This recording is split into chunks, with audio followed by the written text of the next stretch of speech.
you don't always have to use Fibs for trading Forex, especially if you're looking at things from an institutional perspective. Why is that? One of the main reasons is because you already have a lot of confirmations taken into consideration. You have imbalance zones, you have accumulation of price, you have order flow, you have all of these little details to take into consideration, and also time and price, place and time, which is something that's major, crucial for overall trading when it comes to having your strategy. I'll be going over that later on in the future. I don't know if I'll be doing it in this course, but I will be taking it out soon. Okay, so as we can see, this right here, yes, we could have gone ahead and place a potential Fibonacci from here to here, or a Fibonacci from here to here. However, there are things to take in consideration. Right here, we can see how we have the following information of the course that we have gone through this whole section. We can see how we have a nice accumulation. If we have this nice accumulation, we know for a fact that market's trying to push to the upside. So what are things to take in consideration? Liquidity zones. So in this case scenario, we can see there's a nice liquidity zone right here that market took out. When did market take that out? It took it out over here. Now, above, when market did take that out, we created some more liquidity up over here in this section. So what's a good area for me to take in consideration to have a potential entry? Notice we are on the 5-minute time frame. So we are on the 5-minute time frame. This is a nice entry time frame to take in consideration. We have our imbalance from here to here.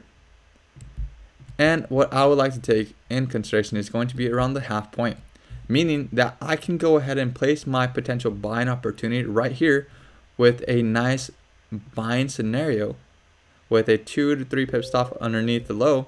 And then first TP, we can go ahead and go above these highs and then go even above these other highs of that liquidity, leading us for a nice risk reward of a 1 to 5. You guys see how easy this was? I didn't have to use no Fibonacci. Now, of course, would a Fibonacci done a extra confirmation? Yes, it would have. But you can see how this Fibonacci leads us to a 78.6 Fib level. Did I need it? Not necessarily. We already know that we are in a discount. We already know that we have this nice move to the downside, and we have our overall confirmations to take in consideration for that move to the upside. We have everything that's needed that's telling us that market will go to the upside. Same case scenario over here. Let's go ahead and erase this. We can see the following. Now, in the following, we can see how market had gone ahead and distributed underneath. We went ahead and had a nice distribution to the downside. As we have this nice distribution to the downside, what do we have right here? Well, we can see that we have a nice area of imbalance. Okay. We can see how we had liquidity in the past over here that was taken out. Therefore, we have this as a potential point of interest. Now, remember, if you have not gone through the previous videos, I recommend you go through the previous videos because it explains these things a little bit more in detail. Okay. Now, as we can go ahead and see, market goes ahead and takes out liquidity, comes back down, takes out previous liquidity. We are now in a bearish order flow. Since we are now in a bearish order flow, we're going to be looking for discounts. Discounts are usually going to be found with Fibonacci's. However, there's other confirmations such as imbalance zones, points of interest, accumulation, or price. As we can see, market comes up into what? Into the half point of this imbalance zone. We can see how the imbalance zone is tapped into, and then we have that nice push to the downside. Targets that we're going to be placing is going to be points of interest, liquidity zones, and any other things that we like to take in consideration from an institutional standpoint.